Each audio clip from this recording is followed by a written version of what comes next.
temos aqui um procedimento até mais, um ingrediente a mais, né? Então, gestão da inovação e a competitividade internacional. Esses ingredientes que nós tratamos, que nós vamos tratar, aliás, aqui na aula, vocês vão poder ter uma noção exata, né, dos fundamentos da competitividade internacional. Vocês vão poder também trabalhar não só os conceitos, né, mas vão poder refletir também sobre fatores aí que as empresas buscam hoje para poder se sentirem inseridas, né, nesse mundo de competição extrema, nesse mundo de troca de tecnologia, de compartilhamento, né? Uma vez que o nosso mundo que nós estamos vivendo, essa era que nós estamos vivendo aqui, é realmente a era da gestão 4.0, da indústria 4.0, a competição baseada muito na geração de valor, uma competição gerada muito no que vantagem competitiva eu posso oferecer ao mercado, né? Então, a gente sabe que os gestores do futuro, né, esses gestores, vocês aí que serão os gestores dessas novas empresas ou das empresas que já existem, mas que estão se adaptando, o desafio de vocês vai ser desenvolver tecnologia, desenvolver vantagem competitiva, desenvolver aí processos de inovação bastante sólidos, né? Uma vez que a competitividade ela sempre existiu, né? Desde os tempos lá da Revolução Industrial, depois a Revolução Eletrônica, a Revolução Digital, e agora aí nessa gestão 4.0 das coisas, a inovação e a tecnologia estão cada vez mais juntas e não tem outro caminho a não ser a gente se adaptar ou buscar, né, entender como devemos atuar nesse mundo atual, né? Então, nessa aula nós vamos falar da importância da inovação para os países, uma vez que nós estamos tratando aqui de mercado internacional. Vamos falar também um pouco de tecnologia desenvolvida em um país que pode ajudar outras empresas a competirem internacionalmente, né? Então, assim, né, gente? Basicamente, nós estamos vivendo nesse processo de aldeia global desde do início da globalização, né? No início dos anos 90, ali, mais precisamente, a partir de 1991. Então, hoje nós temos aí a ideia da aldeia global, né? Onde os países romperam as suas fronteiras, quebraram aqueles mercados que antes eram engessados, aqueles mercados que eram muito protecionistas, né? Então, os mercados passaram a conversar entre si, a trocar, né? Desenvolver trocas mais audaciosas, vamos dizer assim, né? Aí o dólar como uma moeda padrão para todos os países, a língua inglesa aí também sendo constituída, a necessidade de a gente desenvolver a linguagem, né? Aprender a desenvolver a língua inglesa para poder também conversar em alto padrão, negociar em alto padrão, mecanismos econômicos, né? Começaram a criar, por exemplo, o G20, o grupo dos 20 países mais economicamente atuantes no planeta. Então, esse grupo do G20, as 7 economias também, o G7, G20, eventos internacionais, né? Procedimentos de livre mercado, presidentes assinando acordos bilaterais, né? Tudo isso daí vocês devem acompanhar pela grande mídia ao longo da vida de vocês, o quanto que isso foi fundamental para que a gente chegasse onde chegamos hoje, né? Chegássemos aqui no pleno desenvolvimento de mercados incentivados por fatores tecnológicos e gerando, de fato, inovações, né? Inovação no campo das finanças, como hoje, por exemplo, nós estamos aí em pleno funcionamento dos bancos, das contas digitais, né? A inteligência artificial, oferecendo serviços bancários, as fintechs, inovações no mercado de produção, né, de transformações de bens de consumo, Então, os carros, o comércio de carros, o comércio de celulares, eletroeletrônicos, né? Cada vez mais robustos esses lançamentos, né? Então, lançamentos globais, o iPhone, enfim, a indústria de calçado, a indústria do vestuário também, a indústria de alimentação, né? Importação de bens de consumo, como, por exemplo, vinhos, marcas internacionalizadas, né? Tudo isso que a gente vê hoje, o mundo não era assim. O mundo não tinha essa, antes da globalização, toda essa estrutura, né? Então, nós fomos aprendendo a abrir os mercados, fomos aprendendo a interpretar a importância dos incentivos de tecnologia para que os mercados ficassem cada vez mais preparados para gerar comércio, gerar economias mais eficientes, né? E chegamos aqui, né? Pleno século XXI, gerando negócios e mais negócios. Hoje o e-commerce, né? O tal do B2B, B2C, né? Então, business for consumer, né, que é o negócio direto para o consumidor, o business for business, empresa para empresa, ou até mesmo o B2G, né, que é o business for governo, né, negócios e governos. Enfim, é tanta coisa nova, né, tanta oportunidade que esse mundo novo nos traz que a gente precisa entender então um pouquinho sobre essa questão da inovação e mercados internacionalizados, né? A economia global e tudo mais.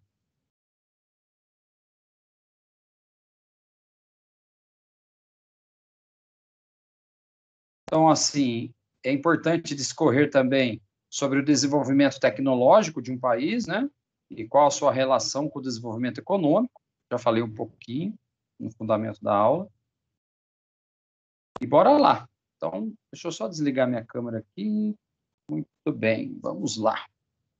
Então, pessoal, nós temos aí algumas informações interessantes.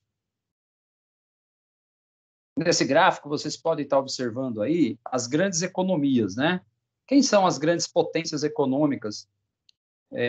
Isso aí baseado pelo Fundo Monetário Internacional, né? Está ali no cabeçalho do gráfico em inglês, né? Baseado no Fundo Monetário Internacional no ano 2018, tá? Logicamente, Estados Unidos, encabeçando a lista, isso em valores em trilhões, tá? Em trilhões de dólares, né? Então, os Estados Unidos, a China em segundo, com 14 trilhões, então tem aí uma diferencinha entre Estados Unidos e China, mas a China avançando fortemente nos últimos anos em geração de crescimento econômico, né? Mesmo com o mundo em queda do PIB, crises econômicas ou até sanitárias como o coronavírus, aí, por exemplo, mas a gente vê aí a China muito forte no segundo lugar. Aí depois você vem o Japão em terceiro, lá com seus 5 trilhões, um pouquinho acima disso. Alemanha em quarto, Reino Unido, né, em quinto, França, Índia, Itália, Brasil aparece em nono, né? E o Canadá em décimo. O Brasil ali com 2 trilhões, um pouquinho acima, ligeiramente acima de 2 trilhões, quase ali empatando ali com a Itália. Só que tem um detalhe, né? Se você pega o Brasil em questão de território, questão de população, né? Nós somos muito maiores do que uma Itália, do que uma França, do que um Reino Unido, uma Alemanha em questão territorial, populacional, né? Índices demográficos, mas nós mesmo assim não conseguimos ser um país de alto desempenho econômico ainda, perdendo para países bem menores, mas são bem mais organizados, né? Como aí os países do bloco europeu, né? Alemanha, Reino Unido, França, Itália. A Índia é bem populosa, né? A Índia é um país realmente grande, tal, está ali com 2 trilhões, quase caminhando para 3 trilhões. Mas, enfim, né, pessoal? Está aí 10 grandes economias, segundo o Fundo Monetário Internacional, mostrando aí o quanto que é movimentado em trilhões de dólares. Isso foi no exercício do ano 2018, né? Já houveram aí, com certeza, algumas mudanças nessa relação aí. Mas os Estados Unidos e a China mantêm aí a primeira e a segunda colocação, respectivamente, tá? Mas é dinheiro. Vocês veem que a movimentação né? É muito dinheiro, muitos negócios sendo gerados, e a importância que a globalização tem para o mundo de hoje, né, para o fator econômico, e o quanto que inovar, criar tecnologias, desenvolver economias mais capazes de atender esse mercado competitivo, né, através do uso aí de internet, e-commerce, B2B, né? Quanto isso se tornou um negócio fundamental para alimentar todo esse giro econômico esses segmentos de mercado. Bom, a globalização, ela trouxe, de fato, uma competição para nós, e essa inovação ela vai gerando algumas riquezas, né? Então, assim, né, todos os países competem entre si num comércio mundial, é o que eu havia chamado de aldeia global no início da aula. Então, a inovação é um importante fator para aumentar as exportações, consequentemente, a produção de riqueza de um país. Então, pessoal, por que é importante um país ser gerador de riquezas? Porque ele precisa criar, primeiramente, empregos. Ele gerando empregos, ele gera mais potencial de renda. Uma população tendo emprego e tendo renda, ela busca melhores condições, qualidade de vida em bens de consumo. Isso alimenta o fluxo econômico das empresas, porque as empresas vão ter demandas, né, isso vai gerar demandas para apelo de produção de bens de consumo. Com isso, as indústrias se animam, né, de estar atuantes no mercado, e os governos também têm o seu papel fundamental, tentando não só estimular e promover fatores de giro econômico, mas os governos se beneficiam também através de arrecadação de impostos, né? Então, o ideal seria tudo isso, né? Seria a gente ter realmente todos os países com poderio aí tecnológico, econômico, político, fiscal, para estimular realmente a economia. Infelizmente, não é bem assim. Os países que mais se destacam pelo desenvolvimento de sua economia são os que também se destacam pela inovação, né? Então, a inovação é um fator assim que não é coincidência, é um fator bem já esclarecido, né? Países que investem em inovação, que buscam desenvolver tecnologia, eles acabam despontando dentro da roda da economia, né? Você haja vista lá o gráfico anterior, que tinha os Estados Unidos e a China, e Japão e Alemanha ali entre os 4 primeiros.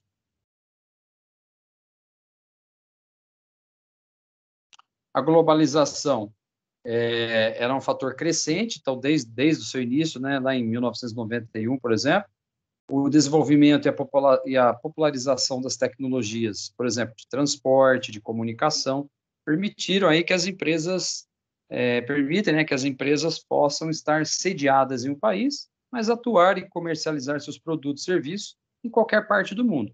Isso a gente já até falou aqui em algumas aulas nossas, né?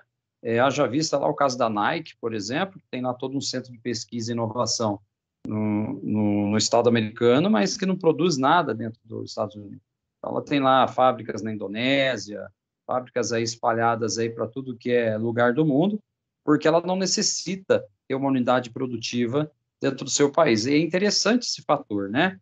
Países que são detentores de poderio econômico e desenvolvedores de tecnologia, eles se beneficiam no seguinte sentido: eu tiro as unidades produtivas que poluem muito do meu continente e mando a poluição para outro continente. É bem isso, né? Tipo, ó, aqui o meu país, Estados Unidos, por exemplo, faz isso, Canadá, por exemplo, faz isso, Alemanha.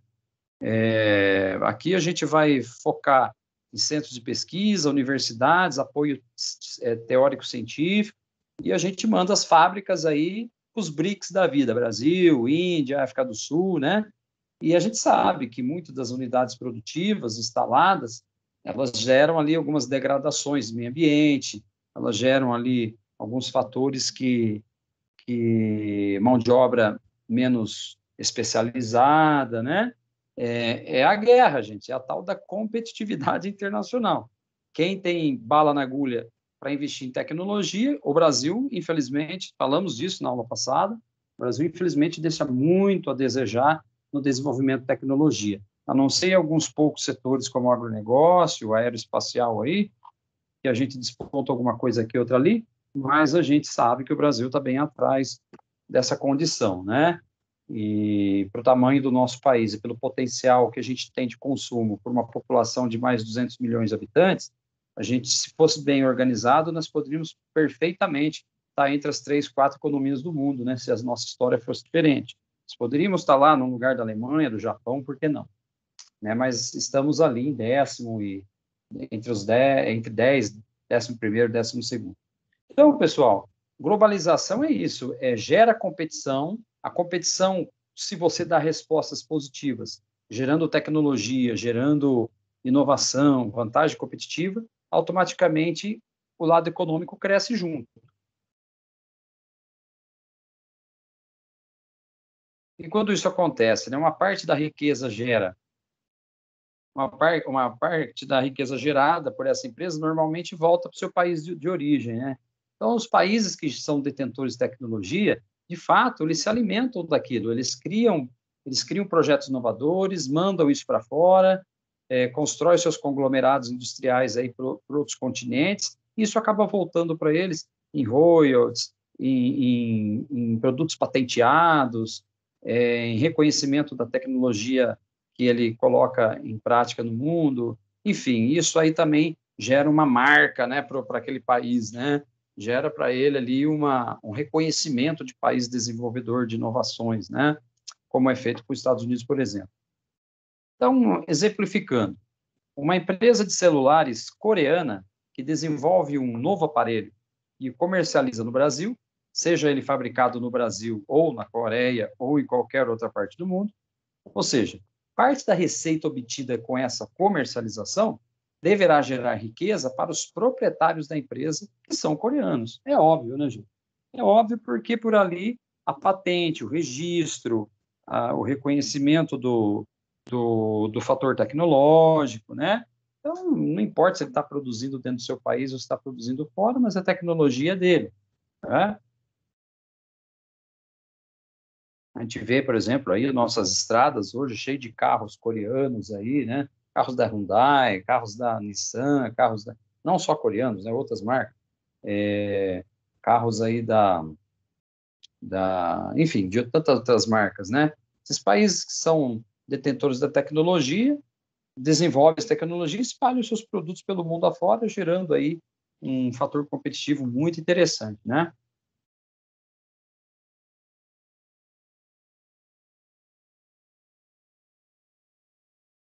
E aí é aquela história, a riqueza que é gerada, né? Toda vez que se gera uma riqueza, com o quê? Com a comercialização de produtos que têm elevado nível tecnológico, é maior do que aquela gerada com a comercialização de produtos primários, tais como minerais ou agrícolas, que a gente chama aqui de commodities. Por exemplo, se de um lado você tem lá a Coreia, por exemplo, desenvolvendo alta tecnologia aí em eletroeletrônicos, bens de consumo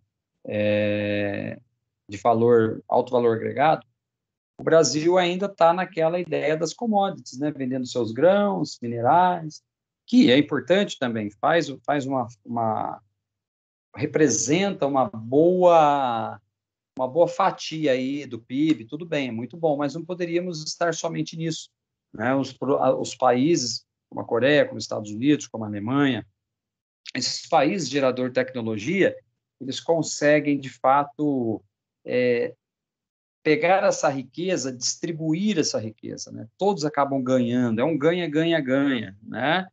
E os países, sem dúvida, se destacam por serem desenvolvedores, né? Dessa tecnologia. Pensando nessas desvantagens, os países em desenvolvimento, como o Brasil, por exemplo, têm procurado identificar como podem criar uma política pública que ajude as suas empresas a desenvolverem tecnologias e garantam a elas ali vantagens competitivas globais, né, para que elas possam aumentar a geração de riqueza para o seu país de origem. Mas é aquela velha história, por que será, né, que nós ainda não conseguimos avançar como outros países? Primeiro, nós somos ainda um país realmente em desenvolvimento, né? E isso passa muito processos políticos, né, gestões mal feitas, passa também um pouco, não é só culpa do governo, passa também pela má gestão das empresas, né, empresários muito rasos em conhecimento, em especializações, passa também pela própria mão de obra nossa, que não é altamente qualificada na maioria dos casos, né? A gente ainda perde em questão de mão de obra altamente especializada, nosso baixo poder educacional, né? Ainda temos uma população sem acesso à universidade, haja vista que tem pessoas ainda que não tiveram acesso nem ao segundo grau, né? Então, assim, tem alguns fatores aí, as nossas universidades também que passam por crises econômicas, a falta de recurso. Então, assim, tudo isso culmina para que a gente tenha aí algumas dificuldades na hora de desenvolver competitividade internacional. Agora, é sempre importante também, o Brasil, como ele é um país muito aí dependente de commodities, né? Mas é interessante a gente saber também lá no vocabulário, na origem das coisas, o que são exatamente as commodities, né? Então, significa mercadoria, tá? Então, commodity é uma mercadoria. Podem ser definidas como mercadorias principalmente minérios, o Brasil é rico em minérios, por exemplo, em gêneros agrícolas, então ali, né, os grãos, ali, a soja, o feijão, o milho, que são produzidos em larga escala e comercializados em nível mundial.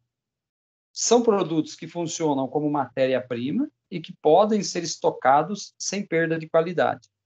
Normalmente, existe pouca diferenciação entre o commodity produzido por um ou outro produtor.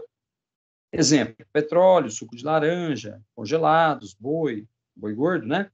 Café, soja, trigo, algodão, borracha, alumínio, minério de ferro, o ouro, entre outros, né? O Brasil é muito rico em minério, fora esse que tem aí.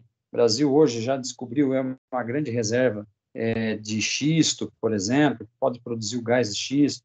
Nós somos aí também uma grande reserva de grafeno, né? O Brasil tem aí parece que é abençoado por Deus mesmo, né? Nós somos ricos em fatores naturais que geram aí para nós uma riqueza nesse potencial de mercadorias, né? De commodities. É uma pena que, além disso, a gente também não seja um país ainda desenvolvido, ou seja, que tenha capacidade de desenvolvimento tecnológico. Se tivesse essas duas coisas, nós dominaríamos o mundo, não tenha dúvida nenhuma disso, né? Então, os commodities são isso, elas são importantes, elas fazem um grande diferencial na nossa balança comercial, né? Então, a balança comercial, um belo percentual do PIB é alimentado pelas essas commodities, né? Hoje eu estava até vendo uma reportagem que foi feita uma nova apuração de dados do Banco Mundial e a retração do PIB, que estava projetada bem acima dos 5%, diminuiu um pouquinho. É um cenário um pouquinho mais otimista, né? Os analistas acham que o PIB vai ficar em torno de menos 4,3, 4,38. Você vê, negativo, né? Mais do que 4%, mas a primeira expectativa, ainda mais com a pandemia, era de 5 alguma coisa. Então, é uma versão um pouco mais otimista, mas mesmo assim, 2020 já se perdeu aí em relação à produção, à geração de riquezas, em torno de 4,38% aí, né? É terrível, né, gente? Mas fazer o quê? Poderia ser pior, né? Poderia ser pior. Então, ainda não é só nós que estamos perdendo nessa competitividade também, ou de geração de riqueza. Outros países estão perdendo também, porque a pandemia aí agravou a situação para todo mundo, né? Um dos pilares da competitividade internacional são as vantagens competitivas que uma nação, né, um país, possui sobre as outras, para a produção de determinado bem ou serviço, ok? Essas vantagens, elas geram menor custo de produção em cada local.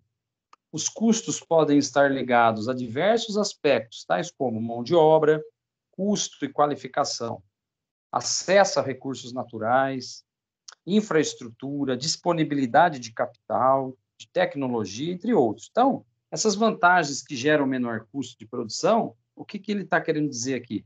Pô, você imagina o Brasil, com todas as suas reservas naturais, com essa mega capacidade de commodities, e se tivesse também competitividade em tecnologia, meu Deus, nós estaríamos aí quebrando os nossos custos, né? O quanto custa caro a gente importar as coisas por a gente não produzir aqui, né?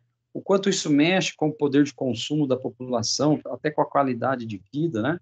Então, você pensa bem, como seria fantástico se a gente fosse desenvolvedor de tecnologia, ainda mais sendo um país poderoso em recursos naturais, né? É uma pena que a gente não tem. Os recursos naturais não podem ser alterados de um país para outro. Por isso, os países que possuem, como o Brasil, terão vantagem competitiva onde? Na comercialização do próprio recurso, como o Brasil faz com os seus minérios e seus commodities, né? Então, ele vai comercializar o próprio recurso ou de outros que dependam. Um país com reservas de ferro terá vantagem para explorar esse minério. Ou um país com disponibilidade de água e terra, o Brasil também é o caso dele, né? De terra fértil, terá vantagem, exemplo, na produção agrícola. Então, é bem o Brasil isso aí. Nós temos uma terra onde tudo planta nasce, cresce, um país de reserva de água doce, clima tropical, facilita o processo de plantio, colheita. Imagina lá, a Rússia, por exemplo, que tem uma sazonalidade muito curta para gerar a produção agrícola. Por quê? Porque uma boa parte dos 12 meses do ano é menos 30 graus, é gelo para tudo que é lá. E o Brasil, você tem praticamente um clima temperado, sol, água o ano todo, né? Então, enquanto o Brasil tem essa riqueza natural para poder gerar essa boa competitividade de recursos naturais, um país como a Rússia, por exemplo, já tem um fator aí climático que pode quebrar essa competitividade dela. E aí ela tem que tentar se virar como pode, né? Aqui, pessoal, quando a gente vai falar de países mais inovadores, tá? É bem interessante a gente ficar atento nesse ranking aqui, tá? Que está à esquerda da tela. Então, por exemplo, aqui eu separei para vocês, né? Os países mais inovadores, tá? Inovadores, ok? Tá? Então, os países que realmente geram inovação, seja ela incremental, ou seja ela radical, ou as duas, né? Então, se você tem lá o topo da lista, a Suíça, também é um país, território bem menor que o Brasil, mas é um país que é um gerador de inovação tremenda. Em primeiro lugar, Suíça. Em segundo, não por coincidência, Suécia, né? Que mais? Terceiro país, Países Baixos, ok? Aí você tem quarto, os Estados Unidos. Quinto, Reino Unido. Você vê que os Estados Unidos aparecem em quarto lugar, né? Depois de Suíça, Suécia e os Países Baixos. Então, Dinamarca, Singapura, depois em seguida, Finlândia, Alemanha, ó, em nono colocado, Irlanda em 10º, República da Coreia, 11º, e por aí vai, né? Por aí vai. E aonde que está o Brasil, hein, gente? Na geração de inovação. 69º país dentro do ranking, né? Então, ou seja, nós estamos lá no final da fila, né? Nós somos um país de potencial inovador, né, de desenvolvimento, de competição tecnológica muito acanhado, né? Muito pouco para nós, né? O tamanho de recursos que a gente detém, o tamanho da população que nós temos, pelo potencial que o Brasil gera, sendo aí uma das 10, 12 economias do planeta, você ser 69º país em inovação, não faz sentido, né, pessoal? Um negócio muito ruim, né? Muito ruim para o nosso país, né? Lembrando que o Brasil é o locomotiva da América do Sul. Então, aqui não perde só o Brasil, perde também o bloco econômico todo, né? Todo o Mercosul aqui acaba sofrendo com isso também, né? E observe que, vamos olhando atentamente aqui, ó, Suíça, Suécia, Países Baixos, tal, Irlanda, República Tcheca, Luxemburgo, Islândia, Japão, França, Hong Kong, Israel, Canadá, Noruega, Áustria, Nova Zelândia, China, Austrália, República Tcheca, República Tcheca, Islândia. Quer dizer, não tem nenhum país da América do Sul, né? Brasil em 69º, e entre os 25 você não tem nenhum aqui do nosso bloco da América do Sul. Então é terrível, né? Isso mostra o quanto a gente é pouco competitivo no que tange aí aos processos de inovação, né? Tecnologia e tudo mais. No gráfico à direita, né, na escalinha aí à direita, as economias mais inovadoras. Então, vamos lá, o ranking de 140 países, divulgado no Global Innovation, lá em 2017. Então, você vê que entre os BRICS, né, que são China, Rússia, África do Sul, Índia e Brasil, aqui, olha, é interessante a gente analisar por essa ótica. Se a gente colocou só os 25 ali, né, na coluna da esquerda.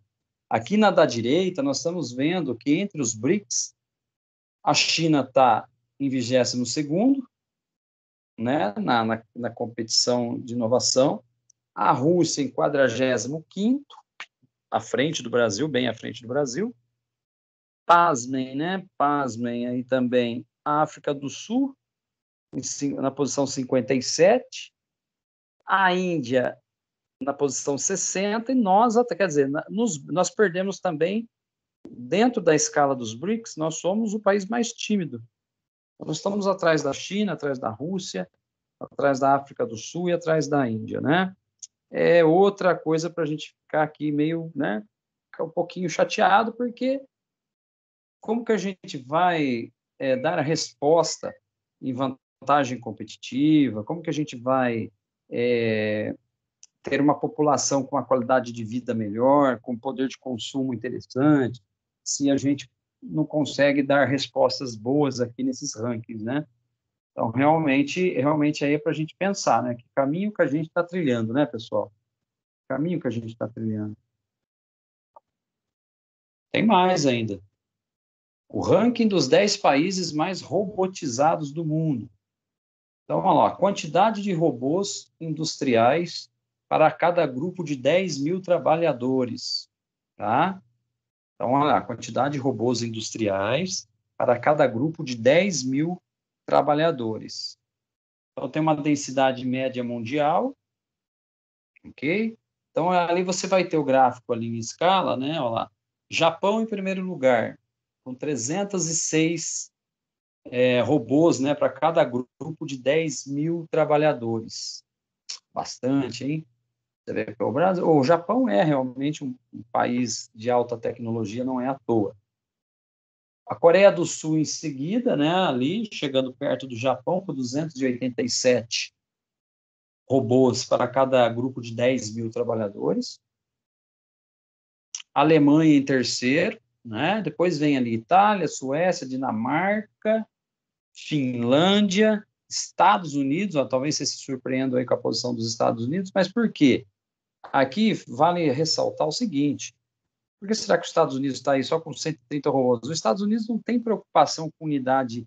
A preocupação, o primeiro que o Estado americano ele é muito um Estado mais de serviço do que de indústria, tá? Porque isso é uma cartilha econômica do próprio americano, independente do presidente que está lá. Os Estados Unidos ele quer promover muito mais ciência, pesquisa e inovação, e para ele não tem uma preocupação exacerbada de ter indústria para qualquer esquina, né? Então, por isso que faz sentido, aí ele está um pouquinho abaixo, né? Está aí com 130, mas mesmo assim, né? Mesmo assim, ele tem 130 robôs industriais para cada grupo de 10 mil trabalhadores. Taiwan, fechando a lista aí, ok? 120 alguma coisa, né? 123. O Brasil, que aparece na 37ª posição, aí no rodapé do gráfico, o Brasil que aparece na 37ª posição no ranking mundial, com densidade inferior a 10 robôs para cada 10 mil trabalhadores. Gente, então você para e pensa. Pega aí o famigerado Brasil, 10 robôs para cada 10 mil trabalhadores, enquanto que o Japão tem 306 robôs. O que isso fica claro para vocês, né? Fica claro para nós aqui. O quanto que nós somos um país ainda extremamente mecanicista, onde o ser humano ainda está fazendo trabalhos que um japonês fazia lá no início do século, no meio do século XX, no início ou no meio do século XX. Então, quando você escuta falar, ô, Severino, só um instante, vou terminar o raciocínio e eu já te libero. Quando você escuta falar que o Brasil está 25 anos atrasado, 30 anos, 3 décadas atrás, é por conta disso aqui. Como que você otimiza uma produção, você gera competitividade em otimizações de produção, produções robustas, com capacidade de importação robusta e tudo mais, se você tem essa diferença aí, ó, de 306 para 10, né? É muita coisa. Severino, boa noite, fica à Boa noite, vontade. professor, tudo bem? Tudo Eu estava bem. aqui pensando nessa questão do americano, né? Nova York é uma cidade que recebe, em média, 60 milhões de turistas por ano. Verdade. Quando a gente pensa num número desse, a gente se assusta, né? É Porque verdade. a cidade tem 13, 14, 15 milhões, alguma coisa assim, ou um Sem pouco mais dúvida. que isso, e recebe 5, 6 vezes mais do que a própria população que ali reside. Dos Estados Unidos, são Isso. aproximadamente entre 15 milhões, mais ou menos, de turistas que visitam Nova York, ou seja, são americanos fazendo turismo interno dentro do próprio país, que vem de outros estados. Aí você E, considera uma receita gigantesca, né, com o turismo. Eu estava conversando perfeito. numa rodinha com o pessoal e achei até assim, com um executivo da Porto Seguro, um gerente aí daqui de Campinas, que atende corretores, ele estava dizendo, eu não sei o que o americano produz, eu até achei assim, eu digo, se ele lesse um pouquinho mais, ele ia saber, porque mais da metade do que se consome em entretenimento, né? A gente termina E, uma aula dessa e senta e liga um produto americano para assistir, ou um vídeo, ou um filme. Então a gente não se exato. apercebe que o produto do americano ele está dioturnamente dentro da nossa casa, inclusive agora fazendo uso da aula. Então, é Isso. uma Isso coisa tão mesmo, verdade. imperceptível na nossa existência que se a gente não se apercebe de ver ou entender o todo, aí você vai desde o turismo até a tecnologia, porque afinal de contas, 60 milhões por ano visitando uma cidade é uma coisa Isso. absurda. E isso se É repete muita anos coisa. a fios, faz 10 anos que é esse índice.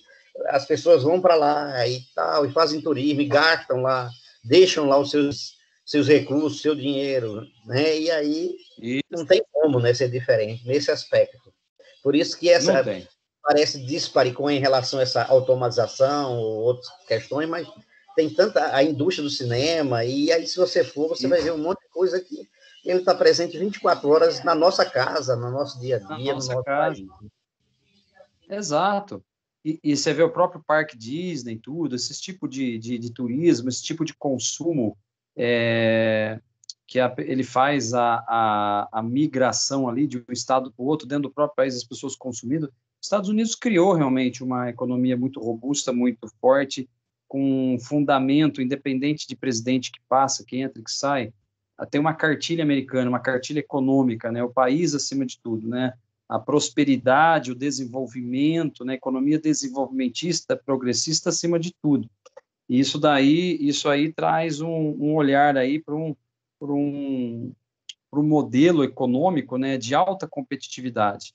E lógico que se você pega o Japão também, que no contraponto, né, que tem muita indústria, tem usinas nucleares, né, que ali desenvolve todo um trabalho ali com a robotização, a Coreia do Sul também, a Alemanha, né, esses países têm os seus ganhos de competitivo também, utilizando desses recursos. Agora, é ruim para o Brasil no sentido de que a gente está muito longe de ser uma cultura como os Estados Unidos em relação a serviço e desenvolvimento tecnológico, e também estamos muito atrasados em relação a essa outra ótica que é a ótica da industrialização mais robusta, mais tecnológica, né? Então, se o Brasil quisesse assumir, nós assumimos praticamente ali, a partir dos anos 60 e 70, o Brasil assumiu, principalmente na mão do governo militar, assumiu a ideia do desenvolvimento via fábricas, via empresas, né? escolheu-se esse modelo lá com Juscelino Kubitschek também, de que as empresas as unidades produtivas seriam a alimentação do emprego do brasileiro, né? Só que nós paramos no tempo. Então, nós não somos nem bons serviços, somos muito atrasados em questão de industrialização robotizada e tecnologia de ponta nas linhas de produção. Então, nós não estamos nem de um lado nem do outro, e aí fica uma situação ruim, né? Fica uma situação ruim aí que você vê que a gente não gera poder de competitividade, né? E aí vem aquilo que eu já tinha dito também, a questão da mão de obra, né? Especialização e qualificação. Então, olha só o que a gente vai ver aqui, né? Então, se a mão de obra possui duas características principais que precisam ser analisadas, tá? Observe bem isso. Ela é mais abundante e, consequentemente, mais barata, ou seja, a mão de obra é especializada. Ela é mais abundante e, consequentemente, mais barata em países com economias menos desenvolvidas. Isso gera uma vantagem competitiva de custo de produção de produtos que demandam grande quantidade de pessoas para produzir. Então, assim, o que ele quer dizer aqui, né? Aliás, vou até pôr a segunda, aí a gente faz o contraponto. A outra situação. Outra característica de mão de obra é a sua especialização e qualificação.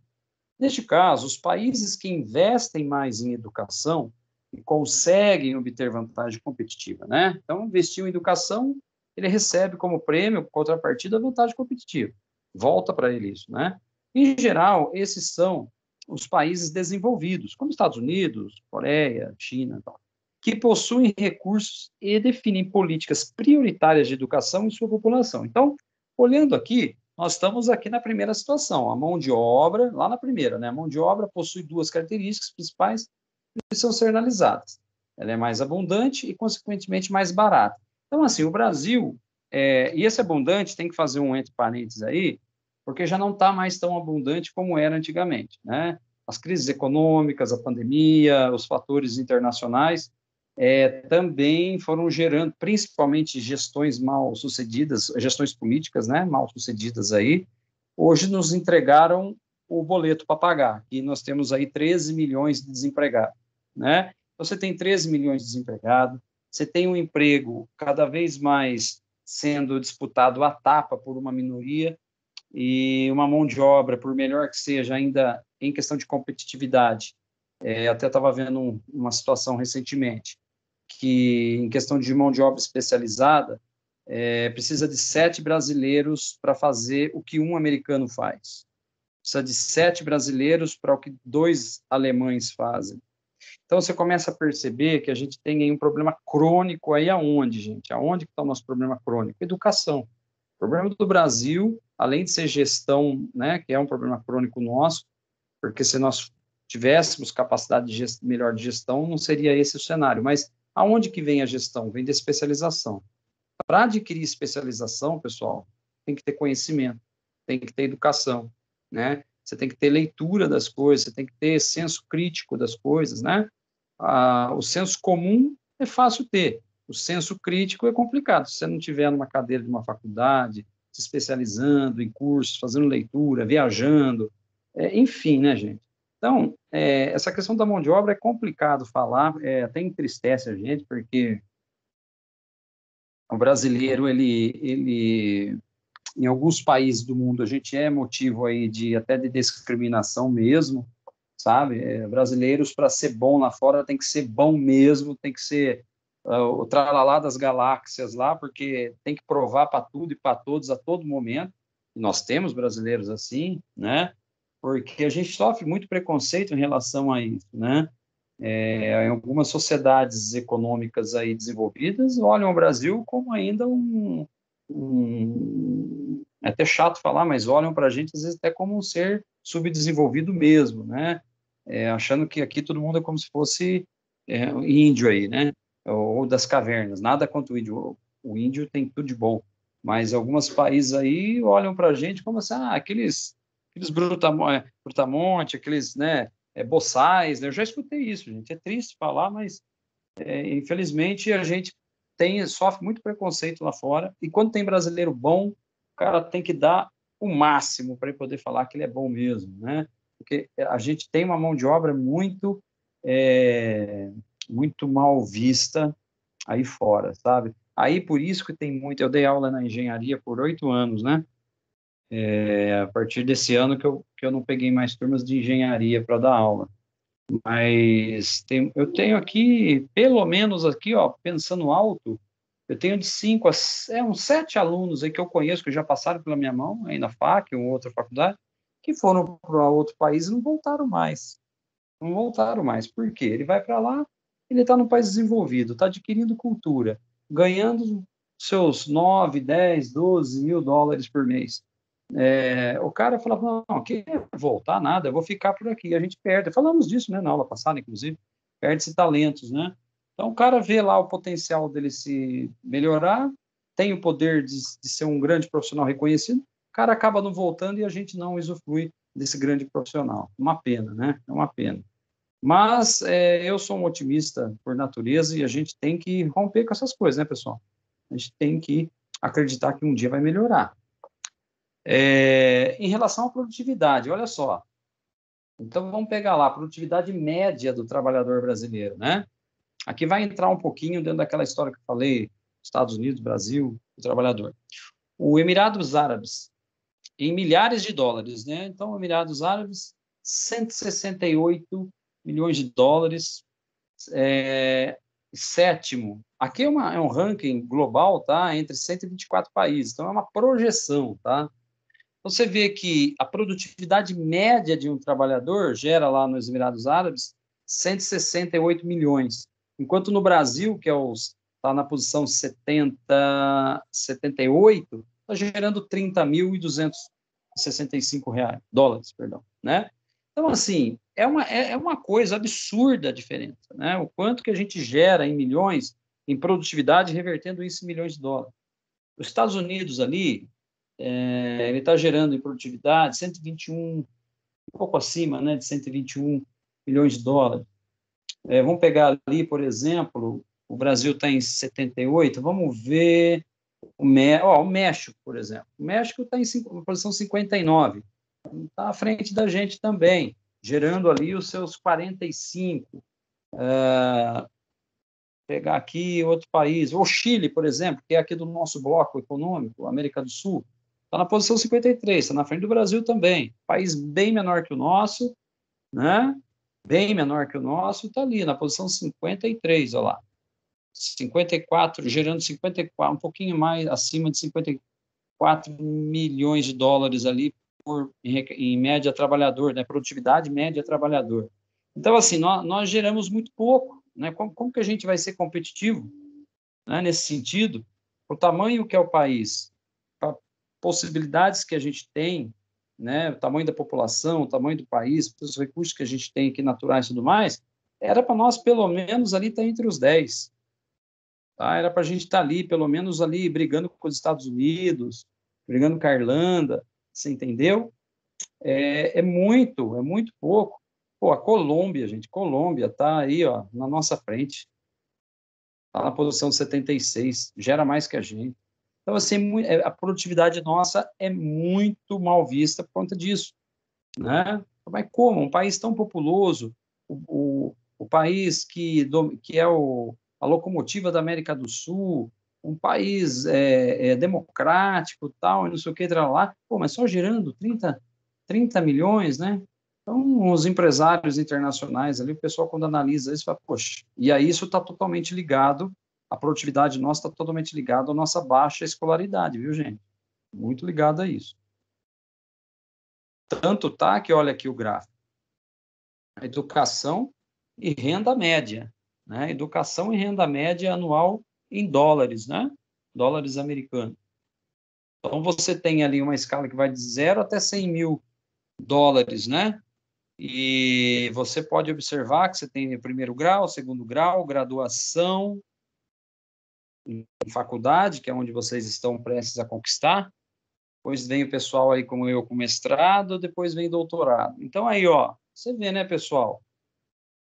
Pessoal que está ali no primeiro grau, entre educação e renda média, uma renda ali um pouquinho menos de 20.781. Enquanto que alguém que está lá com graduação, né, com a graduação completa, já dá um salto ali, né? Olha lá, R$ 64.293, né? Então, em renda média... Então, é interessante assim, ó, pensa que quando você lê no jornal, e olha, tem faculdades que usam muito isso como apelo de mídia na hora de ganhar aluno, né, fazer matrícula, estar em vestibular, usa muito esses dados. Ó, adquira uma faculdade, adquira sua graduação e tem até 35% de aumento do seu salário, que em média, quem tem faculdade ganha. E esses dados não são mentira. Eles são, existe um dado, existe, beleza, são reais.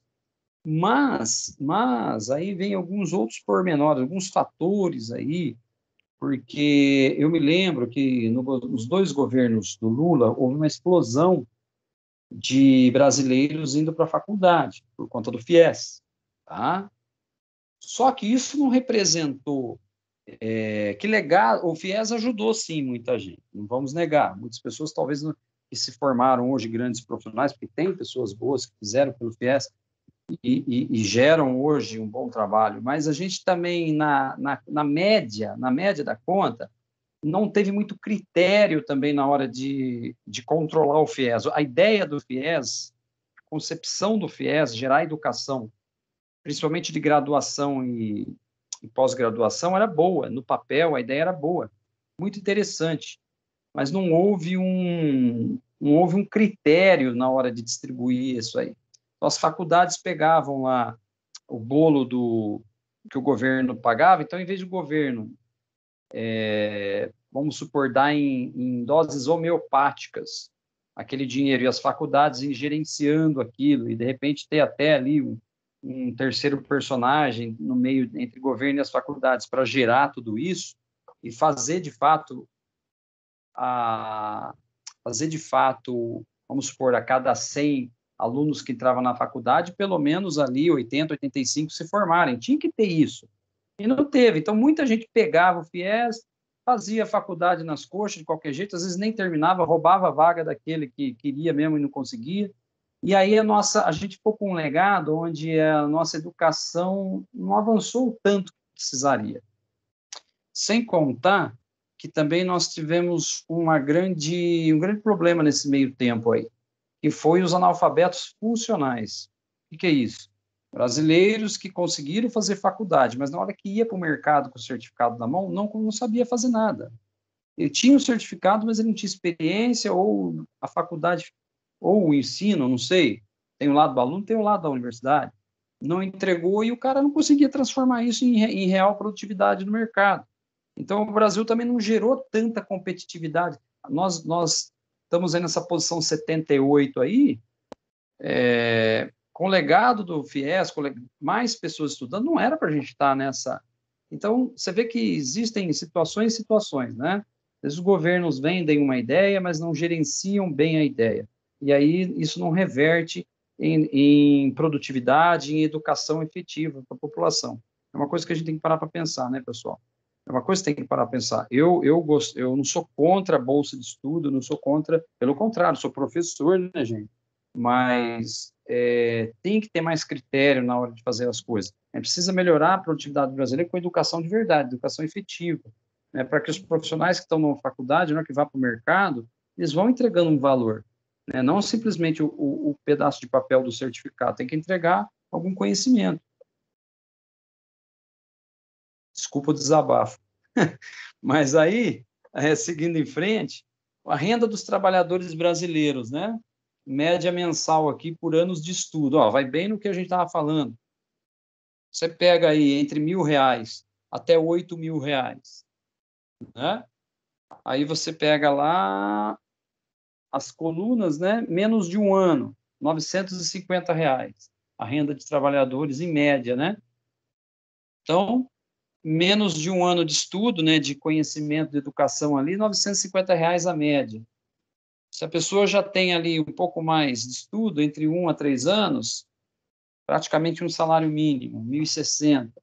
E aí vai indo, ou seja, uma pessoa que estudou ali de pelo menos de 8 a 10 anos, vamos esperar que essa pessoa tenha feito ali, né, pelo menos um tecnólogo, uma graduação, poxa, 1.515, né? Isso é a média Brasil, né, gente? Média Brasil. Em outros países é outro fator. Aí alguém que fez ali uma pós-graduação, né, ainda ou mais do que uma formação em faculdade, de repente o cara fez administração e engenharia, né, tal, já pula ali os seus 2.330, e aquele que não para de estudar, está sempre se desenvolvendo, aí dá um salto grande, né, gente? Você pode ver que a diferença dessa última coluna aí de R$ 6.700, ela vai dar praticamente 1, 2, 3, 4, olha, dá praticamente 5 vezes mais aí, né, do que comparado ao que está ao lado aí, que é o que estuda em torno de 14 anos, R$ 2.330, né? Então, assim, pelo menos 4 vezes mais, 3, 4 vezes mais. Então, assim, a educação dá resultado? Lógico que dá, gente. A educação dá muito resultado. Haja vista que o conhecimento gera tecnologia, o conhecimento gera vantagem competitiva, mas é aquela história. Se você pegar o percentual da população brasileira que tem entre 14 ou mais anos de pleno estudo, é muito pouco.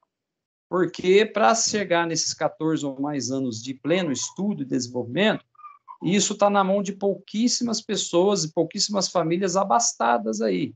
Acaba tendo aí uma classe, privilegiado, quem estuda mais de 14 anos, acaba privilegiando aí uma classe da classe A, praticamente B, pessoas que têm condição de pagar grandes colégios e tal, e a gente não vê a mesma oportunidade, não há uma distribuição igual aí para a população a ter eu não digo nem os 14 ou mais anos de estudo, mas se a gente pudesse trabalhar essa de entre 8 e 10 para cá, já melhoraria bastante.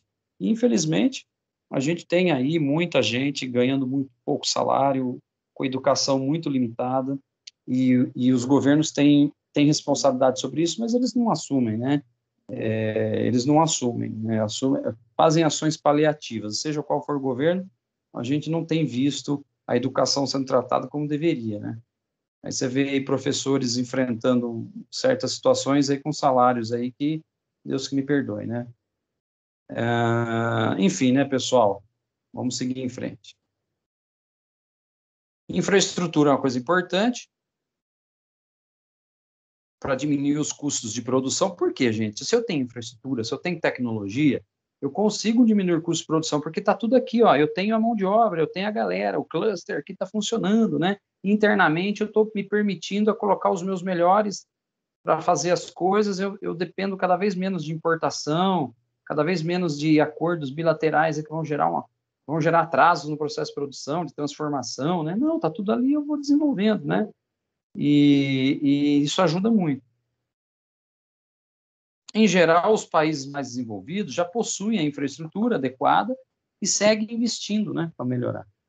Já os países menos desenvolvidos ainda patinam nessa área, né? E carecem de recursos para maiores investimentos. É o nosso caso, né? É o nosso caso. A gente patina muito ainda nesse processo. E aí, volto a repetir, por isso tem muitos bons profissionais brasileiros, porque tem brasileiro muito bom, gente. Nós temos pessoas excelentes, que na primeira oportunidade cai fora e não volta mais. Por conta disso aí. Aqui vale a menção de algumas nações, né, que fizeram grandes investimentos em infraestrutura lá no passado, né? Até no passado recente. E com isso ganharam relevância no comércio internacional. Então, bora lá. Quem são esses países? Olha lá, dos 137 países selecionados em fator de infraestrutura. Então, dos 137 países, o Brasil está em, olha lá, 63º. Estamos na posição 73, né? Na posição 73. Então, você vê você vê lá um primeiro colocado, Hong Kong, em primeiro lugar, Singapura, em segundo lugar. Tudo bem que Japão, Singapura, Hong Kong, né? A França, tudo bem, né? Sétimo lugar, Estados Unidos, nono, Chile em 41º, e nós estamos em 137. 137. Chile está na nossa frente. Olha o Uruguai. Uruguai, 45º, né? Então a gente perde de goleada, né? A gente já entra no jogo perdendo de goleada.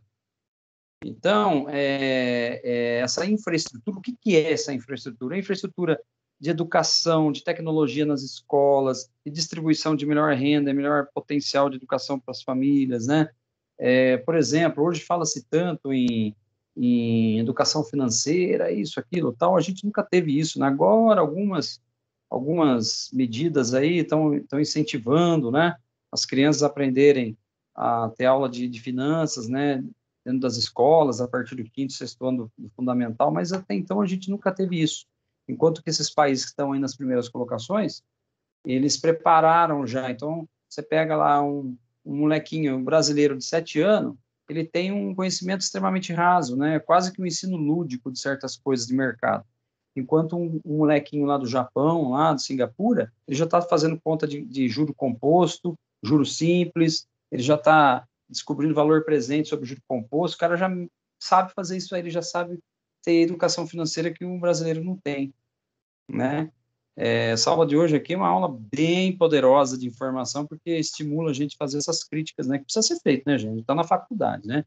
Então, aqui na faculdade é lugar de discutir essas coisas, né? Sair do senso comum e para o senso crítico. Isso aqui é senso crítico. Se a gente aceitar, ficar aceitando que a gente, tá bom, 137. Se a gente ficar aceitando isso daí, cadê a competitividade, né? Quando que a gente vai mudar? Quando que a gente vai virar o jogo aí, né?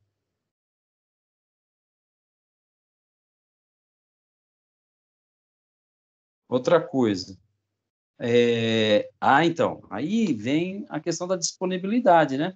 Disponibilidade de capital favorece países já desenvolvidos, que possuem mais riqueza e também onde as empresas já contam com maior capacidade de investimento. É nítido, né, gente? Isso é óbvio. Esse acaba sendo um ciclo onde as nações que possuem mais capital conseguem investir mais, consequentemente gerar mais renda, mais capital, distribui melhor até para a população, né? A tecnologia está mais presente em países desenvolvidos, óbvio também, que consegue investir em geração de conhecimento, né? A gestão do conhecimento e as políticas favorecem a inovação. Esse desenvolvimento tecnológico leva à criação de vantagens competitivas, né? Então, importante destacar que alguns países que contavam com essas vantagens competitivas conseguiram o quê? Desenvolver, né? Desenvolver essas vantagens e através de políticas corretas, investimento correto, como a China e a Coreia, por exemplo, fizeram isso há 30, 35 anos atrás, hoje estão aí liderando os rankings aí de inovação, tecnologia, competitividade, né? Vantagem competitiva. Um exemplo, né? Como exemplo de países que se especializaram e geraram vantagem competitiva em algum setor da economia, podemos destacar os japoneses, com os automóveis, que começaram lá, né, gente, pós-guerra do século XX. Os alemães, com as indústrias químicas, né? Os eletrônicos nos Estados Unidos. Mesmo o Brasil, que tem a maior parte de suas exportações nos setores agrícola e mineral, conseguiu também desenvolver uma indústria aeroespacial, já falamos disso aqui na aula, caso da Embraer, por exemplo, né, aeroespacial de destaque, e é um grande exportador deste setor. Então, tem essa história bonita, bacana do Brasil? Tem, mas a gente precisa ampliar isso para outros segmentos, né? Tecnicamente, os países mais industrializados são os produtores e exportadores de commodities, ok? E os industrializados são aqueles que produzem e exportam bens industrializados. Então, tecnicamente, os países não industrializados são aqueles que exportam commodities, Brasil. E os industrializados são aqueles que produzem e exportam bens industrializados, Japão, por exemplo. É possível afirmar, né, que os países industrializados eles geram mais recursos econômicos, né? Isso é fundamental também. E mais? Com a globalização e a diminuição dos custos de transporte e a facilidade de comunicação, os países mais desenvolvidos optaram por transferir a produção de seus produtos para outros países o quê? Menos desenvolvidos, né? Os Estados Unidos, por exemplo, pessoal, que tem os Estados Unidos que tem esse caráter de muito desenvolvimento de pesquisa, tudo mais, tal, questão de dominação do mundo em relação a concentrar esforços mais em criação de pesquisa, e aí ele manda as suas unidades produtoras para outros países, se mostrou bastante eficiente para eles, né? Tanto que essa história aí, como o Severino abordou na aula hoje, como que os Estados Unidos soube fazer a economia de turismo, a economia de serviços dentro do seu país, foram inteligentes, gerando ali fatores extremamente importantes para a economia americana, né?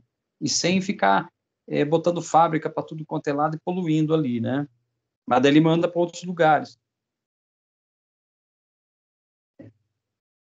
Pessoal, os países desenvolvidos passaram a investir em atividades que demandam conhecimento e que geram inovação. Então, isso aí vai fazer o quê? Vai prover riquezas, né? Então, suas riquezas provêm do quanto podem cobrar mais dos seus produtos pelo fato de embutirem neles as inovações. É isso. Então, os países como o Japão, como os Estados Unidos, como a Alemanha, né, com a China, eles vão gerando, eles vão criando isso aí, eles vão agregando valor nos seus produtos, né? Um dos motivos para essa transferência de produção é que a mão de obra nesses países desenvolvidos se tornou mais cara. É óbvio, os profissionais melhores estão lá, né? Suas horas de trabalho custam mais caro, mas o quanto que eles geram em bilhões, trilhões de dólares com alto poder de produtividade? Esse é o fator, né? Eles são geradores de alta produtividade por saberem mais, né? Então, eles passaram a ser pessoas mais qualificadas, perfeito?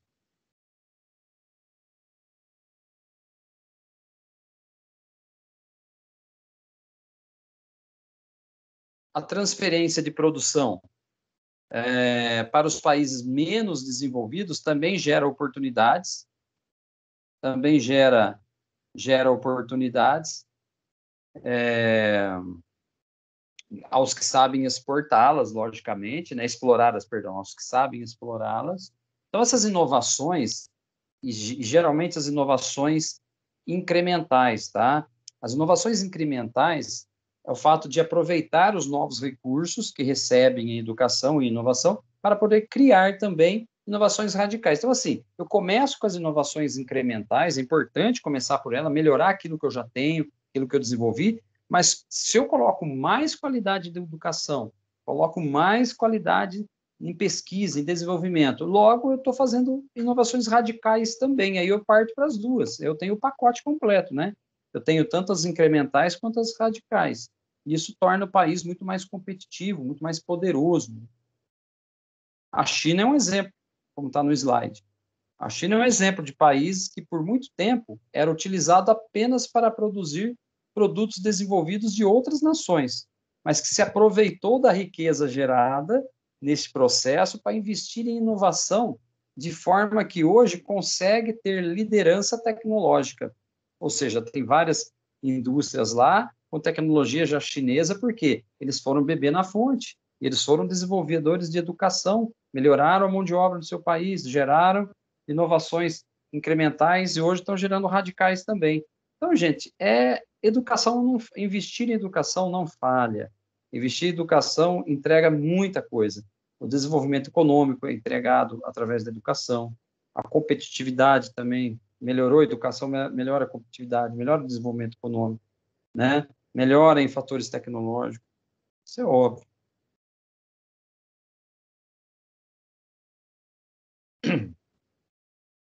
O conhecimento e a inovação, né, também são importantes para os países produtores de commodities, como o Brasil.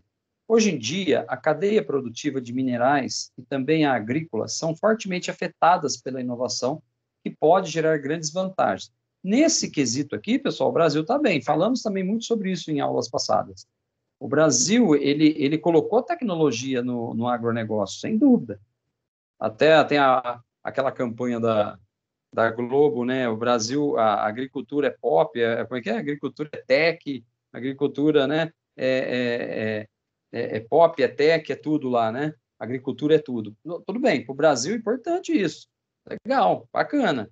Mas por que não faz em outros segmentos também o que faz na especialização agrícola? Então, a gente precisa também beber dessa inovação em outros setores. A agricultura torna-se muito mais produtiva quando o uso da tecnologia, sem dúvida, o Brasil tem se beneficiado disso também, né?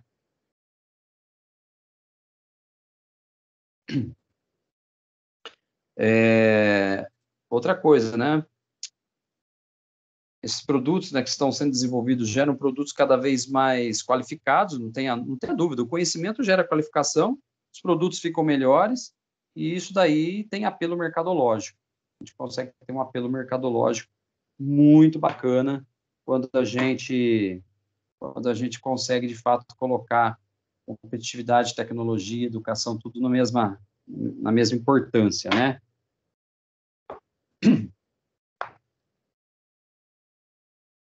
O ranking de competitividade.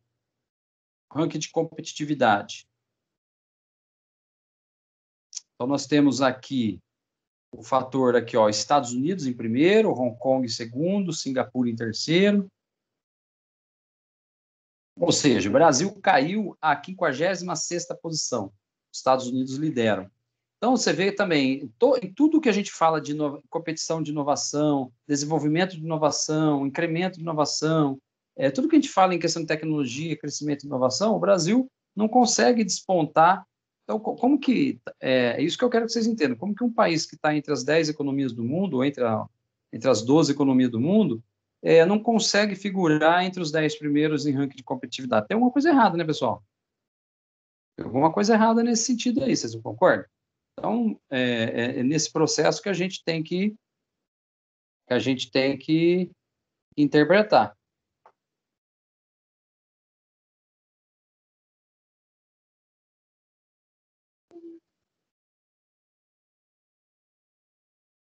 Pessoal, vocês estão me ouvindo bem, né? Sim, professor. Ah, maravilha. Sim, estamos ouvindo bem. Ah, legal. Eu tive uma impressão que tinha dado um corte, mas não. Ó, legal, muito bom. Então, assim, pessoal, fica essa reflexão. Como que uma economia, um país que está entre as 10, entre as 12 economias do mundo aí, não consegue ficar entre as 10, fica de 56ª ou posição 78 lá, não dá, né? Então, essa é a reflexão que a gente deixa. Esse pesquise mais aqui, que eu deixei na tela, nem precisaria ter colocado, mas está lá depois para vocês no próprio livro didático, mas ele cita aqui que para conhecer mais sobre tecnologias no Brasil, você pode visitar o site do INPE, né, Instituto Nacional de Propriedade Industrial, que é o órgão responsável pelas patentes no país. Em especial, vale a pena analisar o Boletim de Indicadores de Propriedade Industrial, lá de 2017, que apresenta os dados consolidados. Então, aqui é só para vocês saberem, né, quem ainda não conhece o Instituto Nacional de Propriedade Industrial, é o que mede, é o que gera informação sobre o poderio de criação de tecnologia, de patentes, porque um país que gera patentes, um país que gera registro, né, de marcas e tudo mais, é um país que tem realmente um caminho de competitividade. Então, vale a pena vocês conhecerem o site, depois veja lá. Até ele fala aqui, ó, veja, lá na página 14, é possível ver, no terceiro parágrafo, a página 14 lá do site, né, é possível verificar que os pedidos de patente bateram recorde em 2013, com 34 mil pedidos, e desde então estão caindo ano a ano. Aí também tem todo um fator de burocracia no Brasil, fatores políticos que desestimulam o inovador, né, o agente inovador. Então, também é importante a gente pensar isso, como que os governos deveriam ser mais esclarecidos em relação a isso, né, gente? As inovações e processos são importantes para manter a competitividade, né? Então, precisa manter essa competitividade dentro do nosso país, acompanhar também como que a gente está competindo com os nossos mercados vizinhos, né? Para a gente também poder fazer um benchmark aí, para a gente poder explorar os nossos produtos em escala. Uma das consequências da globalização foi a diminuição das barreiras tarifárias para a existência de um comércio internacional. Entretanto, os países impuseram outras regulamentações no intuito de proteger a indústria local. Essas proteções podem incluir propriedade intelectual, regulamentações técnicas, entre outras. É aquela coisa, né, gente? É competitividade. Então, os países precisam ver os seus interesses também internos, né? Internos e externos. Por exemplo, um país pode impor uma restrição de emissão de poluentes aos veículos que podem ser comercializados, né, dentro dele. Essa restrição pode impedir aí algumas determinadas situações, né? E aí é aquela situação. Um país ele tem o seu poder político. Então, o seu poder, eu me lembro aqui até usando como exemplo, até então os nossos carros, acho que até 2011, se eu não me engano, nossos carros não eram exigidos, por exemplo, itens básicos de segurança ali, como barra de proteção, airbag, era um absurdo, né? Esse tipo de coisa. E aí você tem que criar algumas situações a política serve para isso, criar legislações, incentivar, propor medidas, né? E aí a gente teve, de uns anos para cá, essa exigência. Então, hoje todos os carros são produzidos, precisam vir com essas... A gente precisa ter o carro igual lá, o americano tem, igual né, com o seu pacote tecnológico, seu pacote de segurança, né? Por que a gente vai ficar aqui andando com carro sem o mínimo de... né? Então, isso foi uma história importante também, são inovações incrementais, né? Outros países de diferenciação no mercado mundial estão na marca e no design. Empresas que conseguem desenvolvê-los criam vantagens competitivas. Então, por exemplo, a Apple, quando ela cria toda a sua estrutura de design, ela transforma o mundo, os seus produtos e o jeito do consumidor, né? Empresas que conseguem, então, desenvolver as vantagens competitivas que permitem cobrar valor superior, por isso que um Apple é caro, um iPhone, né? O design é uma vantagem que pode ser copiada facilmente pelos concorrentes. Para isso, a empresa deve buscar maneiras de protegê-las das cópias, mais especialmente buscar um design que gere outras vantagens competitivas, mas complexas de serem alcançadas. O Apple é o melhor exemplo que eu posso dar para vocês aqui, eu acho que nesse sentido. Diante do que expomos acima, ficou claro que a inovação, em vários aspectos, é importante para as empresas se destacarem como exportadoras. Então, se ela quer ganhar competitividade, né, no mercado, ela quer exportar, ela precisa entregar, né? Não só design, pacote tecnológico, lembra do Vril, né? Gerar ali uma vantagem, um valor, uma imitabilidade, uma raridade, né? Uma organização das coisas. É isso. O que mais? É possível também combinar as tecnologias adquiridas, né? Externamente, com outras desenvolvidas localmente. É aquela questão da troca, né? Em especial para os países que ainda estão em desenvolvimento, no caso do Brasil, e não conseguem investir em grandes quantias em políticas de incentivo à inovação. Então, por exemplo, quando o Brasil, eu até me lembro da questão do submarino aí brasileiro, ou até mesmo dos jatos, aí, dos caças, tal, parcerias, né? Então, aí você tem parcerias lá, França-Brasil, Brasil e Japão, enfim. Você tem aí algumas parcerias que podem incentivar o quê? Combinar essas tecnologias. Agora, não adianta a gente gastar o nosso suado dinheiro para produzir alguma coisa e não ter um legado dessa tecnologia. A gente precisa aprender a fazer. Fazer o que a China fez há 30, 35 anos, começou a fazer, né? A gente precisa aprender a fazer as coisas. Não é só pagar para os outros, adquirir o produto e não aprender como faz, né? Essa combinação pode gerar elementos de diferenciação e destaque no mercado internacional. O Brasil ainda possui as vantagens competitivas de suas indústrias, muito focadas em setores que se aproveitam de vantagens naturais do país, tais como de biodiversidade, os recursos hídricos, para irrigação e os recursos minerais e os recursos florestais. Então, assim, tem sim essa combinação, mas a gente vê muita exploração dos nossos bens e pouca contrapartida de pegar aquilo e aprender a utilizar e desenvolver ciência e inovação. Essa é a nossa dificuldade.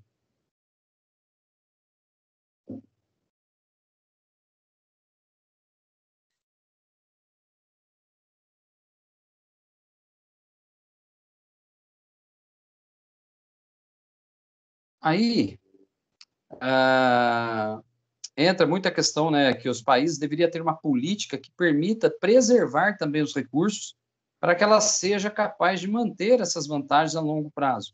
Assim, pessoal, volto a dizer, enquanto a gente não cuidar da nossa biodiversidade, criar leis de proteção, por exemplo, em relação à Amazônia, conter um pouco desses desmatamentos, porque a Amazônia ela é a maior biodiversidade do planeta, e ali nós temos uma riqueza, nós temos ali um poder de geração de tecnologia, de inovações radicais, incrementais. Então, o Brasil precisava ter um pouquinho mais de carinho, um pouquinho mais de olhar para esse tipo de coisa, estruturar melhor a situação, né?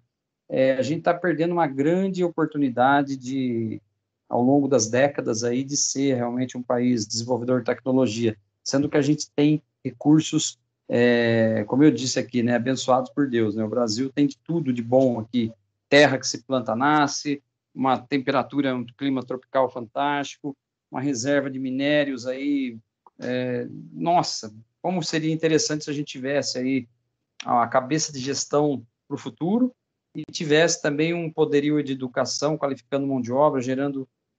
Enfim, a gente poderia ser a ponteira, né? A gente poderia estar na ponta desses rankings aí, né? Ou, pelo menos, entre os 3 primeiros colocados, né? Seria lindo. Potencial a gente sempre teve. Aqui, ó, interessante, né? A gente fala de empresas, né? A Natura é um exemplo de empresa brasileira que tem ganhado destaque mundial no setor. Bom, isso vocês estão careca de saber também, né? Porque a Natura, ela explora recursos naturais brasileiros, utilizando tecnologia de ponta e os transforma em vantagem competitiva. Importante destacar que a empresa se preocupa em explorar esses recursos de forma sustentável. Então, por exemplo, para preservá-los, né? Então, por exemplo, o que a Natura pode se beneficiar da Amazônia? Pô, os princípios ativos das milhares de centenas de folhas, de sementes, né, de situações. Ela sabe que isso é rico para ela. Então, se ela pode usar um princípio ativo vindo da natureza, nada mais justo do que ela explorar de forma sustentável, não é mesmo, pessoal? O Brasil também desenvolveu vantagens competitivas em alguns setores que receberam incentivos governamentais lá no passado, tal como o setor de petróleo, com a Petrobras. A empresa possui tecnologia de ponta criada com inovações brasileiras para exploração de petróleo em águas profundas, ou, por exemplo, pré-sal, né? Aqui tem outro fator que impacta no desenvolvimento dessa tecnologia, que é a peculiaridade brasileira, né, do local onde se encontra onde se desenvolve, né, a tecnologia. Então, assim, pessoal, eu queria deixar o seguinte, assim, de ideias aqui, né? O Brasil tem, sim, fatores importantes, gerador de inovação. Tem empresas fantásticas como a Natura, tem empresas de alto poder tecnológico como a Petrobras, tem aí fatores como a Embraer na aeroespacial, tem a própria agricultura, só que falta para a gente, volto a dizer, a aula de hoje ela deixa uma reflexão, falta para a gente educar mais, valorizar mais a educação desde a sua base, gerar vantagem competitiva com profissionais mais qualificados que possam gerar uma produtividade melhor, só que para isso precisa investir em educação, para isso precisa melhorar a mão de obra das pessoas, e para isso precisa de governo, empresas, universidades, né? E a própria população querendo também evoluir, né? Mas a população quer evoluir, o que falta é a gente ter estímulo para isso. Então, assim, geração de inovação depende muito da geração de conhecimento. Quanto mais gestão de conhecimento a gente aplica, mais a gente vai beber na fonte aí, né, da inovação das coisas. Também podemos falar do setor aeroespacial, já falamos. Pesquise mais. Você já ouviu falar no conceito de produção 4.0? Saiba mais lendo este artigo. Esse artigo é muito bom. Quem puder ler, a grande indústria já adota a fábrica inteligente. Aqui não tem acesso porque está estática na tela, né? Mas lá pelo seu livro didático no AVA, ele vai falar sobre a produção 4.0. Então, você tem esse link aí que você pode conseguir fazer isso, tá? Lá pelo AVA. Vale a pena a leitura. Eu li, muito bom. Nesse setor, o Brasil domina a tecnologia de ponta e lança tendências que são acompanhadas por empresas de países mais desenvolvidos. Importante destacar ainda que estas grandes empresas movimentam várias outras empresas do seu ecossistema, né, gerando prestação de serviço. Gente, aqui é fantástico, né? As empresas precisam de uma cadeia de fornecedores, né? Precisam ali, não só ela inovar, como que a sua cadeia de fornecedores também serem inovadores, facilitarem o processo, né? O cluster ou o consórcio modular que seja, né? Uma empresa que traz a cadeia de fornecedor para junto de si, né? Isso é muito bom.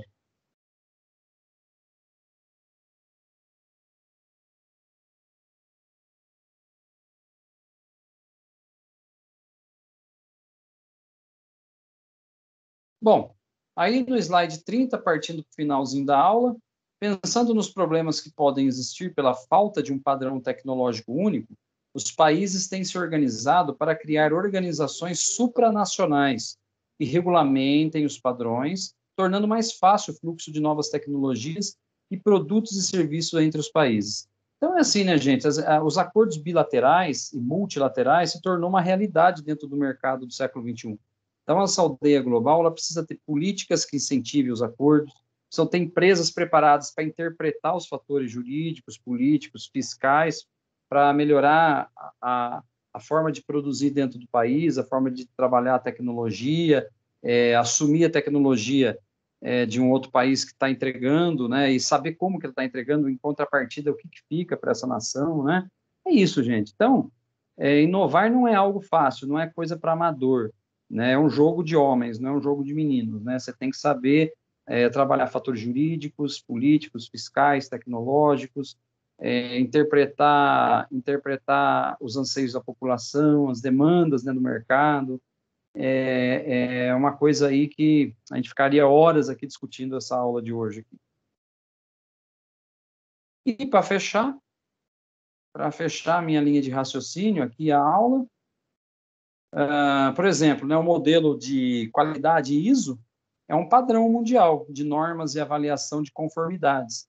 A série ISO 9000 certifica os padrões de qualidade e a ISO 14000 certifica a existência da gestão ambiental. E tem outras tantas ISOs, né, que são muito importantes. As certificações não são fáceis de serem conquistadas e depois que você as conquista é mais difícil de manter. Se você não tiver o padrão, não tiver todo o processo sendo muito bem estabelecido, essas empresas podem perder esses selos, né, essas certificações, e ela perde em vantagem competitiva, tendo toda uma problemática aí depois, os fornecedores não conseguindo melhores fornecedores, não conseguindo comercializar.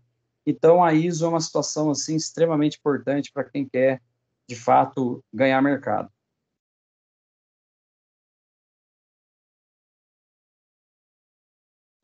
Outra coisa também importante é destacar os acordos regionais de comércio, de livre comércio, né? O mercado comum, por exemplo, a ALCA, né? A área de livre comércio das Américas. Então, isso tudo são fatores aí políticos, econômicos, que visam aí criar uma parceria para que esses países possam crescer, né, em bloco, fazer o fluxo ficar mais fácil e os produtos ali gerarem incrementos ou inovações radicais aí, gerando aí mais riqueza, né, gerando aí mercados mais prósperos. E agora sim eu encerro aqui o estudo de caso da semana, onde eu estou colocando a empresa do Clayton, né? Ele tem o fictício Clayton Ponte Preta, né?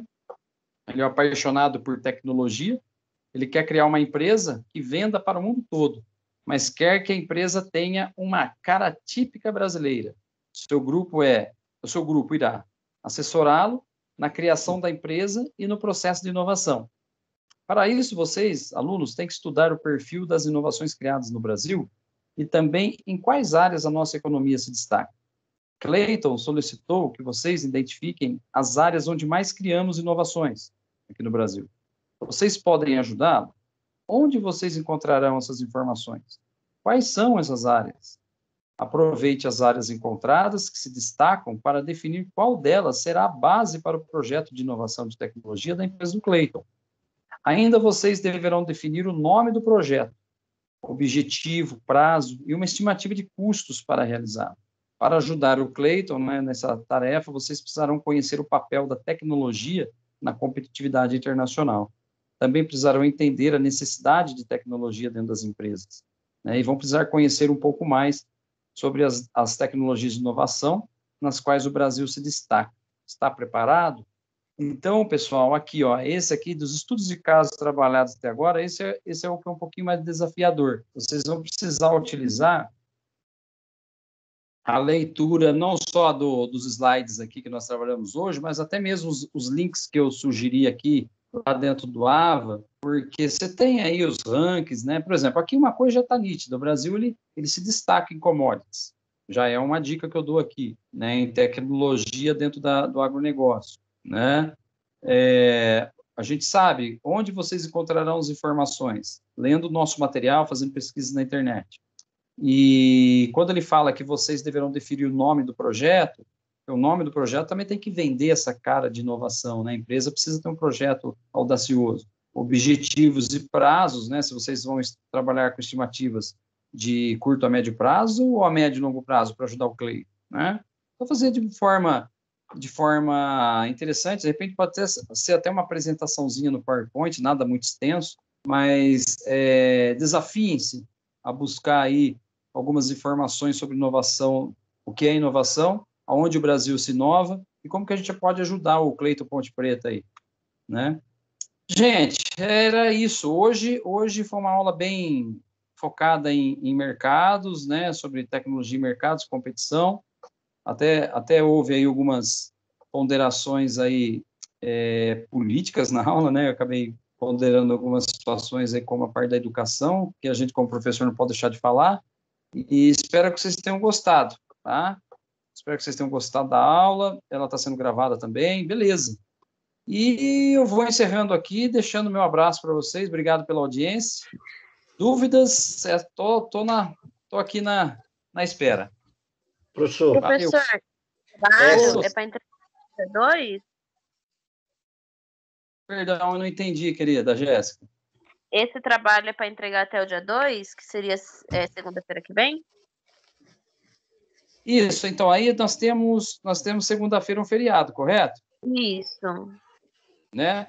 Aí, como esse trabalhinho ele exige um pouquinho mais de pesquisa, aí vocês podem me entregar ele até a próxima aula, que será no dia 9. Dia 9? Isso.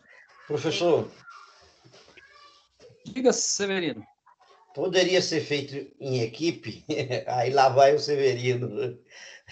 Eu até prefiro. Então, eu ia Porque comentar eu sobre acho que, isso. na verdade, esse distanciamento está, assim, pela complexidade do trabalho que eu vi aqui, eu acho que, se o senhor permitisse, aí não sei o que também os colegas acham disso, a gente poder fazer aí um grupinho, um número pequeno, de 2 ou Sim, 3, eu, e procurar outros perfeito. colegas e desenvolver, se assim o senhor permitir.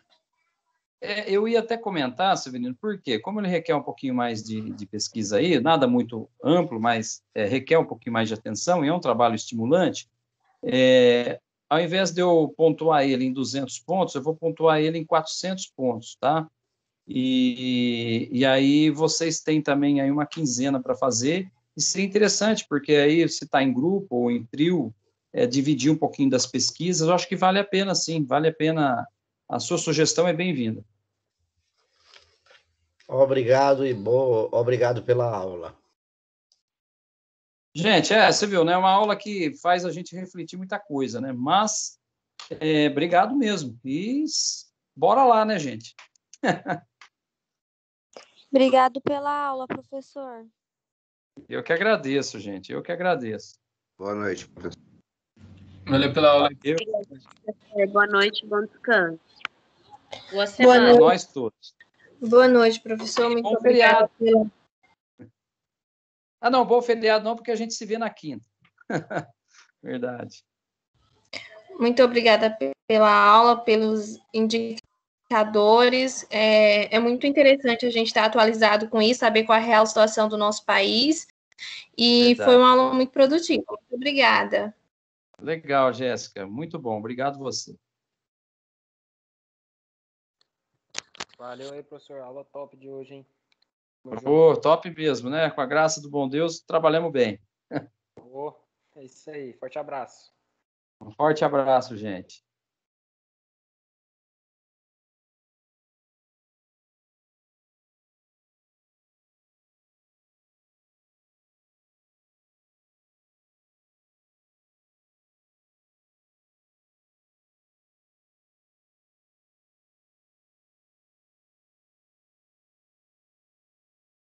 E a aula está postada lá no AVA, viu, gente? Ela está lá no encontro 8 lá. Acho que é a sessão 3.2 que ela está. Isso mesmo, sessão 3.2. Está lá no AVA. É só baixar os slides por lá.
Bom, é isso. Eu vou desligando então os slides. Bom descanso a todos vocês. Forte abraço a todos.